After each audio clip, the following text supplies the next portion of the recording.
comes toward the top of the stretch, and they're into the stretch, and here we go. Songbird sent down. Beholder is alongside. The 7-year wait is over. American Pharoah, it's finally the one. American Pharoah has won. He's just perfect, and now he's just immortal. Here's the wire, desperately close. TheNYRA wins it for America.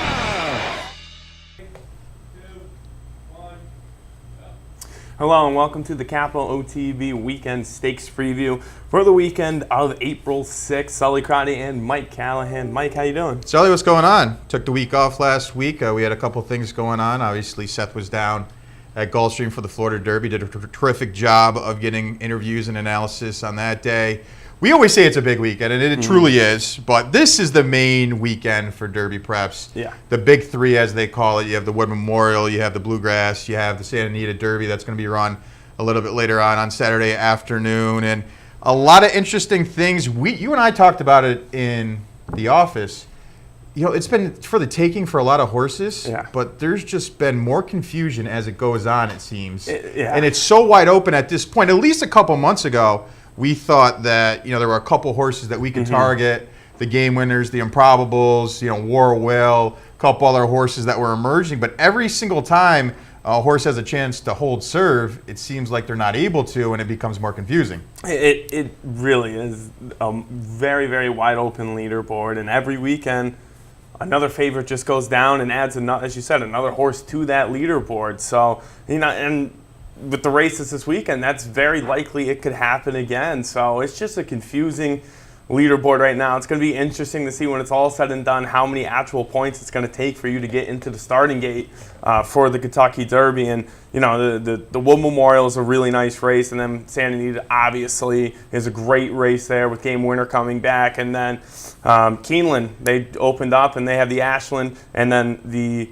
Bluegrass. And then for the fillies, Jaywalk didn't look great the last time out. She's going to have to. And we're going to talk about her in the Ashland. That's one of the 5 that we're going to go over. But I'm glad you brought up the points. Now, it's a little difficult to sort of correlate the two, but it's sort of like NASCAR in a way, because you have to have points and you have to put yourself in a good spot where you're going to be in the top 20. Now, of example, a horse that I like on the futures, and again, you have the futures pool that's going to go on this weekend, so don't forget to put your last futures pool bet in this weekend.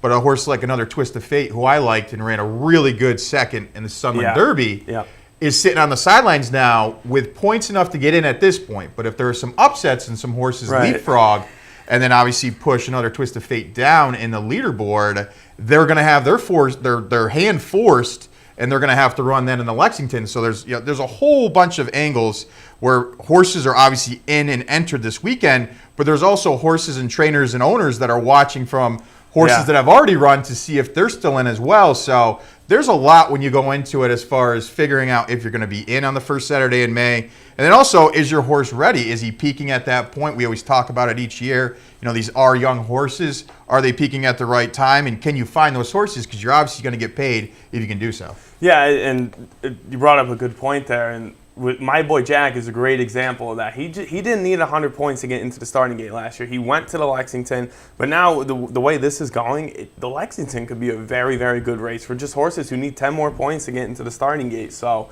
a lot's going to happen this weekend. We'll have more answers going into next weekend, but we're going to look at 5 stakes as we always do here on the Stakes Preview. And the first race we're going to look at is the Wood Memorial, which is race 10. There's an 11 race card at Aqueduct on Saturday, but race 10 is the Wood Memorial. In the Wood Memorial is a fantastic field here. This is a really good lineup. Mile and an eighth, grade 2 event. $750,000 on the line. And then we'll look at the 2 big ones at Keeneland with the Ashland. Jaywalk does return, 8-5 favorite there in the Ashland. Grade 1 event for 3-year-old fillies going a mile and a 16th. The 10th race is the Bluegrass. Grade 2 event, $1 million on the line. This is for 3-year-olds. Again, that is race 10 at Keeneland. And then we'll look at some big ones over in California, starting with race number 8, the Santa Anita Derby, grade 1 event, $1 million on the line, a mile and an eighth. And then the Santa Anita Handicap. Santa Anita Handicap is a mile and a fourth on the main track. This is a grade 1 event, $600,000 on the line for 4-year-olds and up. But we are going to go back to the Wood Memorial, the grade 2 event that Sully was talking about. is going to be the feature on Aqueduct's card. You're going to see the odds and post positions for the field here coming up here in a second. And when you're talking about the Wood Memorial, you have to take a look at the morning line favorite, which is Tacitus, which is a horse that's 5-2 on the morning line. Bill Mott, Judd Mott, a horse that won 2 of the last 3. I respect the horse, but the fact that this horse is gaining a little bit more weight is going to have to carry 6 extra pounds. The fact that this horse last time out inherited what was completely a meltdown of a pace. It was able to go clear by a length and a quarter that day, get the 93 buyer. So I do think that's a very good angle to go on as far as if you like buyers or not. But for me, I'm going to try to beat the horse. I know you are as well. Yeah, I'm definitely going to try to beat Tacticus in here. I remember we both were a little hesitant last week when the Tampa Bay Derby with Tacticus. So we did go a little bit different angle trying to beat the horse here. I did go with the number 4, Hakel, and you're going to see this horse here. Hakel is the number 5. And this is just a replay of the Gotham. And you can see this horse closing extremely well in this one-turn Gotham race. And this is a horse for course angle. This horse is running the money every single time at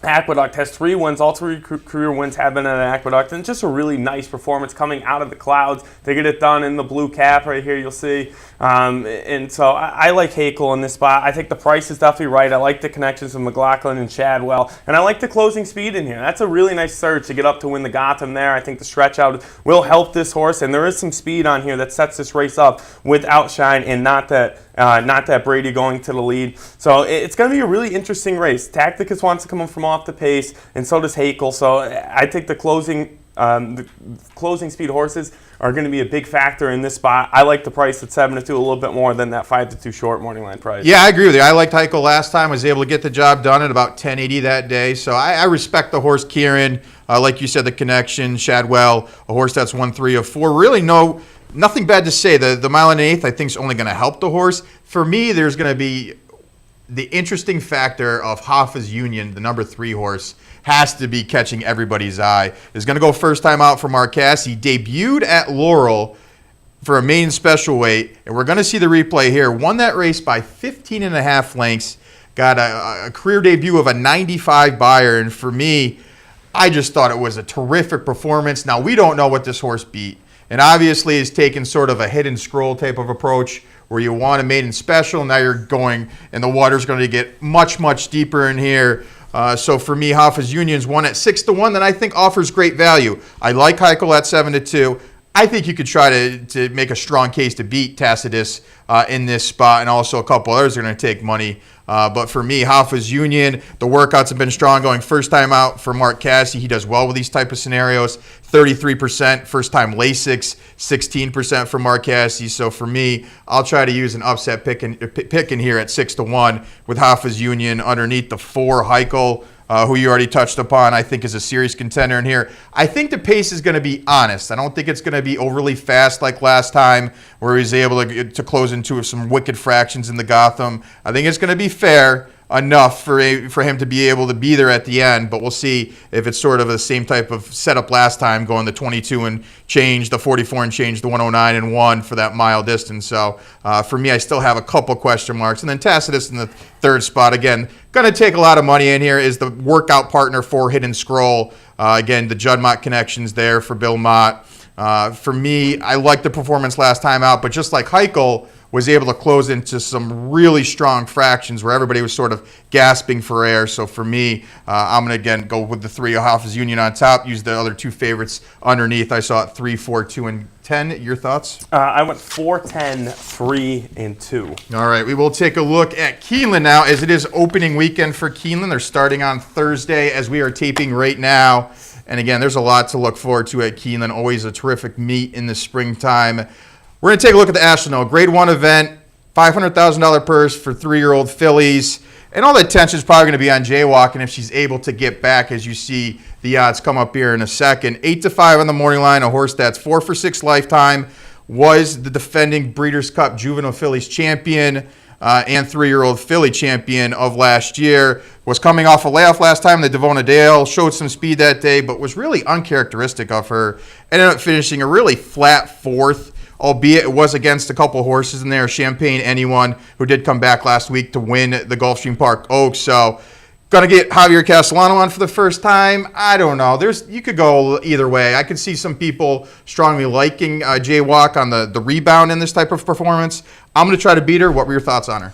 Yeah, again, I have Jaywalk a little bit farther down in my mix, and just like in the Wood and the Bill Mott run of the number 2, I'm trying to beat the favorite again. And it seems like every week on the show I'm just trying to beat favorites, but there's some reason behind it. I tried to beat her in the Devona Dale. I like Champagne Anyone in that race. I like Champagne Anyone last week as well.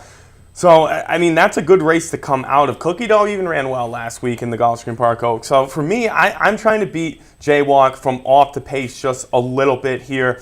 And it's going to be interesting to see where my top choice is placed with Restless Rider. Restless Rider is a horse that is going to be sitting off the pace but has a lot of speed as well and could get towards the front. Jaywalk's a horse that wants to go wire to wire. And there is some speed. Bizwax has some speed to the inside, and also Feedback, the Chad Brown runner, has some speed, the number 5. Restless Rider could be sitting right behind both of these horses, or all 3 of those horses, and just in a perfect trip for Brian Hernandez and Ken McPeak. A horse that's 1-for-1 over the Keeneland surface as well. And McPeak and Brian Hernandez are winning 16% of their races together. This is a horse that last time out was sitting in a perfect trip. I'm not holding against her at all, losing by a nose, but even in that Breeders' Cup race, she got an okay trip. She finished second by 5 behind Jaywalk, but going into the Breeders' Cup, I thought that Grade 1 win at Keeneland in October, that was an impressive win. Sitting 3rd from off the pace, got a perfect trip with quick fractions that day, going a mile and a 16th. And I think you're not going to get a 46-2 like that day, but I don't think you're going to get a 49-3 where the horse looked okay to lose by a nose like last time out. So I have Restless Rider on top. I hope that 5-2 price does stay, and a lot more attention goes to Jaywalk. So potentially that could go up a little bit from the 5-2. Chocolate Kisses is another horse I think is an interesting play for the closing speed for Mark Casse. We saw that last time out. This horse was 10 lengths off the lead at Oaklawn in the Honeybee and was able to win that race at 7-1, and that was a really nice effort to win that race. And Bizwax was also in that race as well for Doug O'Neill. So I think Bizwax at 15-1. I have that horse 4th behind Jaywalk, but I think the Honeybee is a lot better of a race than it looks on paper. So I think those 2 horses coming in from Oaklawn, that Honeybee, could make some noise in here. So for me, I think Restless Rider is going to get the ideal trip, sitting off the pace, let the speed do its thing, get a jump on some of these closers. But for me, I went 6, 2, 4, and 1. Yeah, I went 6, 5, 1, and 4. I agree with you. I 100% agree with you with the Restless Rider. Last time out, obviously in the Golden Rod back in November, you probably thought the horse should have won that day against Loria, but Loria went on to do some nice things at Fairgrounds. So really, it wasn't as bad of a loss as we probably thought back in November. The workouts have been extremely strong. That 59-4 just stares at you, right? And you look at it on paper. First of 59, nice bullet workout. And again, you don't want a horse that I think is going to be on the lead in here. I know normally at Keeneland you like to get to the front, get out in the clear, dictate the fractions. But for me, Restless Rider's already done it before, was able to sit off the pace at Keeneland in the Alcibiades and get the job done. Went clear by 2.5 back in October. Jaywalk's going to want to go to the lead, I think. Last time they sat off of the pace. I think if you take a look at all her races where she ran really well, she was out there on her own, getting the job done, setting the pace. But the X factor in here is probably going to be Feedback. What do you do with Feedback? I have the horse second going out for Klarovich and Chad Brown. I know you have the horse a little bit farther down, but the horse is stretching out from 7 to a mile and a 16th and has already showed speed going to 7 furlongs, and they went pretty quick last time when this horse was coming off of almost a 7-month layoff back in February. So on the stretch out, I think Feedback's the X factor to sort of force Jaywalk's hand. Both of them sort of get tired at the end, and it sets up for Reckless Rider. That's the way that I'm taking as far as an approach, as far as how the race is going to go and be run. Underneath Feedback, I think the horse is really, really good, but the way the race shapes up, as I just said, may not be in her interest, with Jaywalk having the lead in here and then potentially having to duel around the far turn. One of them is going to get the best of each other, but I think Restless Rider will get the best of all of them when it is all and said is done. And then Bizwax. I like Bizwax last time in the Honeybee. We talked about it on the stakes preview. Finished a really good 3rd, and you have to take a look at all 3 of those horses were so much farther ahead than everybody else. Biswax actually finished third in the race. It was 9.5 clear of the fourth place finisher. So I know the buyers are low in here, 15-1. You get Redham Racing, you get Doug O'Neill, and you get Mario Gutierrez, who's been aboard for all but one of her starts. She's 1 for 9, so I don't like her as a win candidate. But as far as picking up the pieces, she's 8 for 9 in the money, and she could round out a pretty decent triple in here, especially if you're able to get past Jaywalk, Feedback, and potentially Restless Rider. We agree that she's going to run well, but say there is potential where she doesn't run well, and you could round out a nice triple with Biswax. So there's a lot of different angles you could go. I saw it 6, 5, 1, and 4. Again, your thoughts? 6, 2, 4, and 1. All right, we will take a look at the feature on Saturday at Keeneland. It's going to be the Bluegrass Grade 2 event. Going mile and an eighth, again, one of the biggest Derby preps that you have each and every year. You're going to see a field of 11 pop up on the screen here in a second.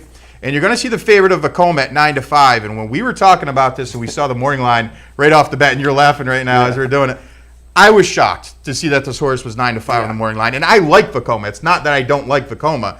I just thought it was really, really short. Javier's going to get aboard for the first time. I love George Weaver and everything he's done with this horse. The third place performance last time against Code of Honor, thought that was a very good performance, but the horse still showed me that he was green and he still was learning. Maybe he is able to take a step forward. Maybe he is able to run the race of his life. Now, you don't want to peak at this point. You want to peak on the first Saturday in May, but maybe he can make another step towards that. What were your thoughts of Vacoma? I'm going to try to beat him.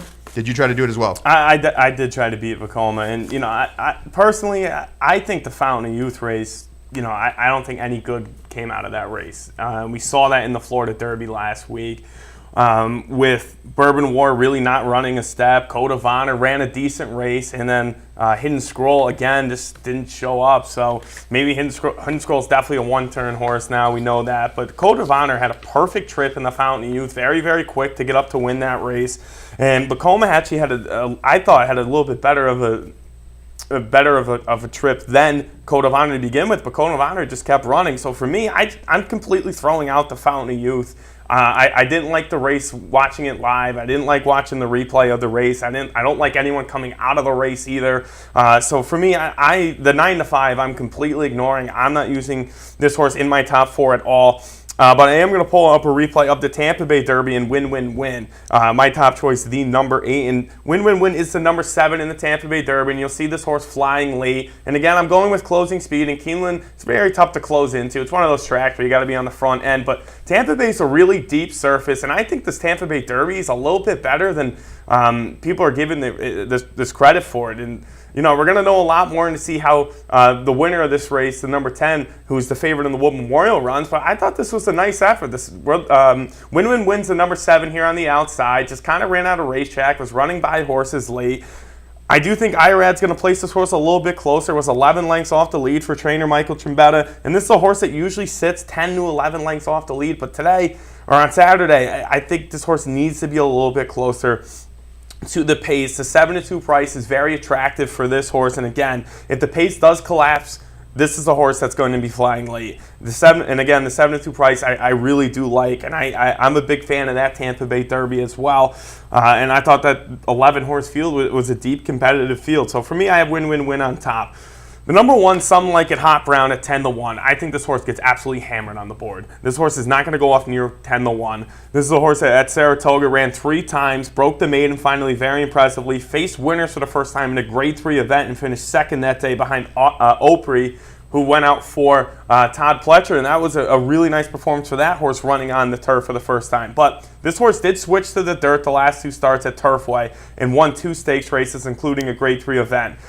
This is, again, the horse is going to get towards the front here, and I think the 10-1 price on the morning line is fantastic. Will this horse stay at 10-1? I don't think so, but if this horse does, I think is potentially a win candidate, but definitely a must-use in multiples and exotics. I know that's your top choice, so I'll let you talk about that horse. But if you're looking for a little bit of price, again, another horse coming out of the Tampa Bay Derby is the 7 Admire. I'm going to use that horse sitting off the pace, but I'm definitely trying to beat Vacoma. I have Signal Man 3rd for Ken McPeak. I need to see a little bit more, but if this horse can run back to, like we saw in the Kentucky Jockey Club, in the slop at Churchill, it could be a dangerous horse, and 5-1 is appealing for Signal Man. Yeah, I went 1, 6, 2, and 8 in here. Like you said, if you try to beat Vacoma, and obviously the other horses are going to take money in here, and you're not overly thrilled with any of the favorites, why not take a shot with a horse that's trying a different tactic? And that is Some Like a Hot Brown, who we're going to see running on the synthetic at Turfway last time at a Grade 3 event. Got the job done by 3 1/4. Has the lead right now, is going to be the number 10 in here.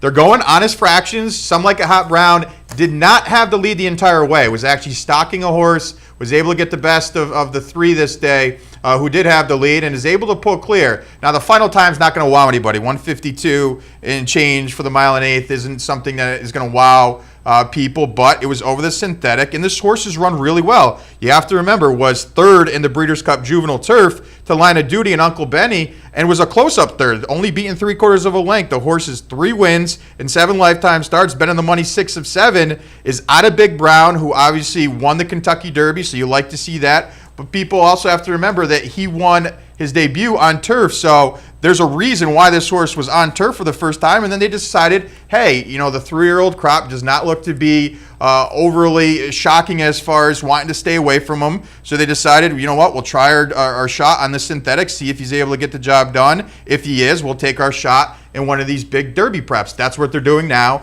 10-1, I agree with you, is not going to hold, because I think a lot of people are going to say, you know what, I will take this angle on a horse that is going to go off at 6-1. So I will take the 6-1 in here and use this angle, see if he's able to get the job done on dirt. He has 1 career dirt start. It was the career debut up at Saratoga, but was over a slop. He did not run well, but maybe you can give him a pass because of the off-going. So there are question marks with the horse, but there's question marks with all of these horses. So for me, I like the price I'm going to get with Some Like a Hot Brown, and was going to be my top choice. Underneath the 6, we're going to go, hopefully, bomb in this type of scenario with the number 6 Dreammaker, a horse last time out who took a bunch of money, went off at 3.5-1 in the race that we just watched with Win. Tacitus, who's going to be the favorite in the Wood Memorial, and also Outshine. The horse finished 10th and really did not run a lick. Was stumbled at the start, steadied around the far turn, really had no shot to win. But if you go back to that 2-back race, it was against optional claimers, got the job done by an impressive 8.5, got an 89 buyer. Take a look at the work on a March 30th. 46 flat for 4 furlongs, first of 48 at Keeneland. I think this horse is primed and ready for a big effort, and for me, these 2 are going to be my price plays in here, and I hope run 1-2 for a big exacta for me in this type of spot. So I'll go 1, 6, and 2 in the 3rd spot. Listen, Vacoma absolutely has talent. It's just the price that you're going to get, the fact that Javier is going to get aboard for the first time. Vacoma's always been ridden by Manny Franco, who is going to stay, obviously, at Aqueducts.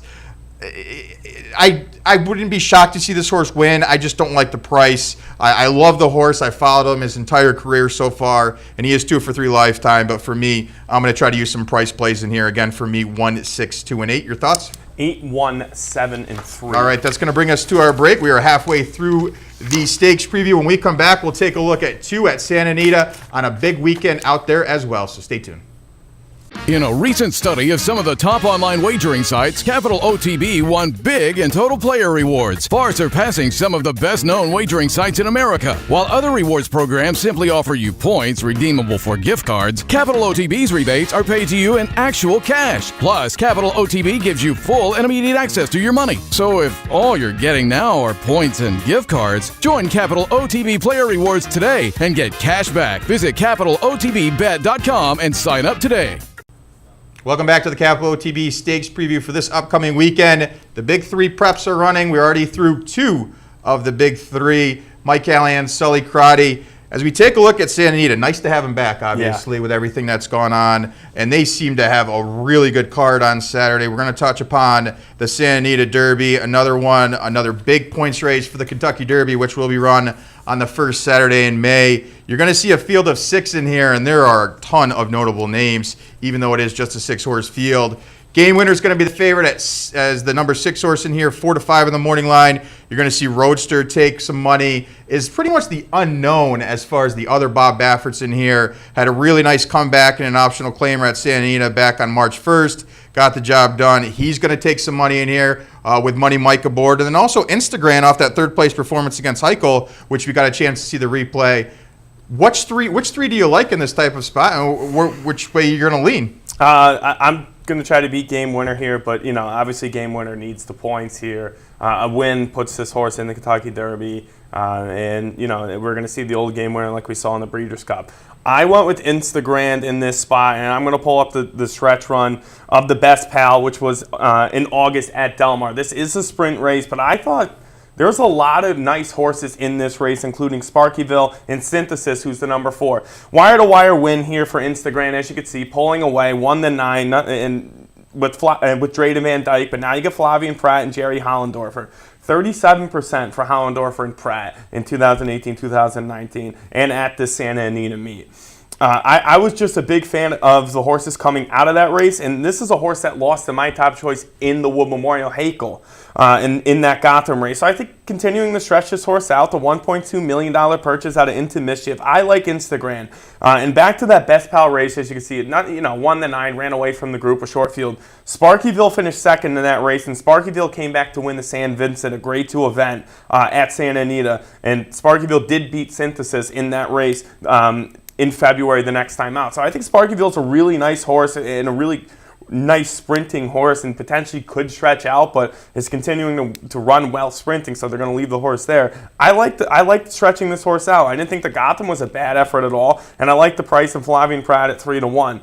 The number 1 is Roadster. This is a horse that Bob Baffert, and it's like the bottom 3 of his big 2. You have Game Winner, obviously, and then Improbable, but now you have Roadster. And Roadster at 5-2, I'm definitely taking a shot with here with Mike Smith. Interesting that Mike Smith, it's interesting that Mike Smith is with Roadster. I was with this horse all 3 starts, but last time out in that optional claim, the horse took a ton of money and ran like it, won by 2 lengths there. So out of the 2 Bob Bafferts, I like the speed. I like the horse on the lead in Roadster, and then Game Winner. Game Winner obviously is going to be the horse to beat. Still ran a 96 in that Rebel, losing by a nose to Omaha Beach. Joel Rosario will stay in the irons after winning the Breeders' Cup and the American Pharoah. Obviously, the buyers alone stand out for this one, but I'm going to see if I can beat the horse up front with Roadster and Instagram, but potentially that could set the race up for Game Winner. Yeah, I think it's between those 3. I mean, you just take a look at it on paper; they look to be the obvious choices. But it's Bob Baffert has 2 of the 3 in here, so I saw it 6, 5, 1, and 3. Now I'm giving Game Winner the edge. I love him, but I still don't think. And you can even listen to what Bob has said going into this race. He doesn't want Game Winner to run any bigger of a number than he did last time out, because he did run a winning performance, only being beat by a nose to Omaha Beach. He really wants him to peak on the first Saturday in May, so I expect Game Winner, if he does win, to not overly impress anybody, for him just to get the job done, and then for them to go on, obviously, for bigger and better prizes that are going to happen on the first Saturday in May. So Game Winner to me. We're going to take a look at the replay last time out in the Rebel and show you that nose defeat when he was coming off of a long layoff. Hadn't been seen since the Breeders' Cup Juvenile that he did win at Churchill Downs. He's going to be the number 5 in here, is being pumped on, while Omaha Beach isn't. Now, Game Winner wants to go farther than the Smile and 16th distance. Everybody would have told you that. So it's not shocking to me to see him getting pumped on, because he's used to running a farther distance. The Smile and 16th, you see him sort of grinding away. Omaha Beach finally starts to get worked on, and then Game Winner sort of comes with an even bigger run right around here. And somehow I have to respect Omaha Beach. He was able to hold him off to win this race in a nice nose bob type of situation, running a quick time. They were clear from the 3rd horse. I think Game Winner would have passed him if it went 1 1/8 or if it went 1 1/4, which obviously are the races that are going to be run as he gets older. So I didn't think it was a bad performance at all. I know Bob's trying to progress him each and every start to peak on the first Saturday in May, as I talked about. So he's going to be my top choice. Instagram in the 2nd spot. The workouts have been real sharp. I know last time out was a little bit of a head scratcher. The horse was off the pace, was used to being on it. They went really quick fractions. He sort of got tossed around there in a little bit, was in between horses, and I don't really know what to think of last race when it comes to Instagram, but I do know he's a very dangerous horse. The buying purchase shows you that $1.2 million horse back in March of 2018, and I think he's going to have an improved effort. I think he's going to give Roadster fits going around the far turn, as those two, I believe, will start to tussle before Game Winner ever gets his face into the mix in here. So I'll use Instagram in the 2nd spot, Roadster in the 3rd spot. Again, I wouldn't be shocked to see Roadster run a big race. The last time out was able to get the job done, but was only in a 5-horse field, so I'm not really sure how much education he got off that long layoff that he had. The workout sense has been very good. It's the other Bob Baffert in here. We'll see what type of performance he gets. Maybe he does get the job done, beats Game Winner by a neck, but I think those two, if Roadster's able to get enough points, will go into the Derby as 2 horses that obviously you're going to want to use in your mix. So for me, I saw it 6, 5, 1, and 3. Again, your thoughts? 5, 1, and 6. All right. We'll take a look at the last race on our stakes preview. It's going to be the Grade 1 Santa Anita Handicap, 1.25 miles. And you're going to see a field in here of 6, and there's 2 notable horses that are going to take money. It's sort of an either-or race. At least that's the way I see it, as the 1 and the 4 are going to take money with McKenzie and Gift Box, 4-5 and 6-5 respectively on the morning line. For me, I think McKenzie is a better value. If you're showing me that that's going to be the board and potentially could be at post time, I think McKenzie's a much better play. Did you agree with me? Yes. If not, what were your thoughts? Yeah, I went with McKenzie as well. Gift Box ran a really nice race last time. I had the horse 4th in this field of 6, but McKenzie is the real deal here. A horse that can win from off the pace. We saw that in the Malibu, and obviously can go wire to wire. Battle Midway ran an unreal race last time out, and this horse still ran a 103 buyer, lost by half a length in the slop in a reduced 5-horse Grade 2 event, San Pasquale last time out. So for me, the Breeders' Cup I thought was a little bit of a stretch. Came back, ran well in the PA Derby, running against older horses in the Breeders' Cup. McKenzie, I think, is the real deal. I think Mike Smith's just going to set a perfect trip here in this short field. But Prime Attraction at the number 3 I thought was interesting as well, just because of a pace factor. McKenzie does not go to the lead. In Gift Box, as we've seen, has been trending to sit off the pace like McKenzie. Prime Attractions should get to the lead with Kent DeSormo all by himself. This is a 6-year-old that ran well in the Clark at Churchill, ran well at Keeneland in the Grade 2 event as well. So this is the horse that gets to the lead and continues to complete supers and triples. So 5-1, I think, is a fair price for the speed horse. And then the 6 for, the number 4, Gift Box. Another speed horse for John Sadler, and as you said, it's between the 1 and the 4. I just tried to split them to make the triple a little bit better. But for me, I think McKenzie's a real deal and it's going to be tough to beat. Yeah, same theory for me. I tried to find a triple in here that was going to pay, maybe $20, $25. I saw it 1, 4, and 6. McKenzie, to me, looks to be the obvious choice in here. Maybe the 4-5 holds, maybe it doesn't, maybe it goes off at 1-2. But I think off that effort last time against Battle of Midway, I think you can reasonably say this horse, it's his for the taking. If he's able to improve off that effort, it's going to be a serious threat to get the job done in here. Underneath, Gift Box did beat Battle of Midway last time out and got that 101 buyer. But for me, I think has to do it back-to-back races for me to be overly impressed. I know it was a good effort last time out for John Sadler, but for me is going to be one of those horses that's probably coming at McKenzie, but I think McKenzie may be able to hold him off. I did look at Prime Attraction in the 3rd spot, but the way that you said the race is going to shape up, and I agree with you, Prime Attraction is going to have the lead. But if he sort of gets gut-wrenched around the far turn, may start to get a little leg weary, and it may set up for Campaign at 15-1 to finish 3rd in this spot, and it may come out 1-4-6, maybe pay $25 for the triple. Hopefully you have it a couple times. That's the way I saw it, at least. Campaign, a stone cold closer who did win last time out, and an optional claimer going a mile and 16th, albeit it was on a sloppy track, but is 1-for-1 over the surface and may be able to round out triples in here against 2 really good horses. So for me, I saw it 1, 4, and 6. Your thoughts again? 1, 3, and 4. All right, that's going to take us to our finale. Before we go, I did want to have you talk about this weekend, as we are going to be down for the Wood Memorial. We did touch upon the Wood Memorial, and there are a ton of undercard races, but you're going to be down there with Seth, and you're going to be able to talk about all the analysis and get some interviews as well. So take it away. Talk about this upcoming weekend. Yeah, I mean, usually if New York has a big card like that, that will be our main focus. But it's such a big weekend all over the place. And Seth and myself, we will be down there going through race by race analysis live from Aqueduct. So we're obviously going to look at the Wood Memorial, but the undercard is fantastic. The 3-year-old filly race is great. The Carter Handicap is a really nice race as well with the.